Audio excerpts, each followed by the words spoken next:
उत्तर प्रदेशात तीव्र वादळासह पावसाचा हाहाकार, 100हून अधिक जणांचा यामध्ये मृत्यू झालेला आहे।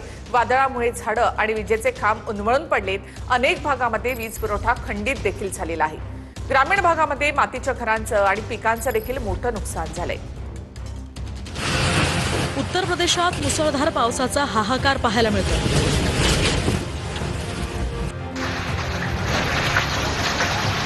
वादळी वाऱ्यात एक व्यक्ती चक्क हवेत उडाल्याची दृश्य कॅमेऱ्यात कैद झाली आहेत। संबंधित व्यक्तीनं एक बॅनर पकडून ठेवला होता आणि वादळाच्या वाऱ्यानं तो व्यक्ती बॅनर सहित हवेत उडाल्याचा हा व्हिडिओ समोर आलाय। सोसायटीच्या वाऱ्यामुळे झाडं आणि विजेचे खांब उन्मळून पडले, त्यामुळे अनेक भागातील वीज पुरवठाही खंडित करण्यात आला। ग्रामीण भागात मातीची घरं आणि पत्र्याचे शेड उडून गेलेत, तसंच पिकांचंही मोठं नुकसान झालंय।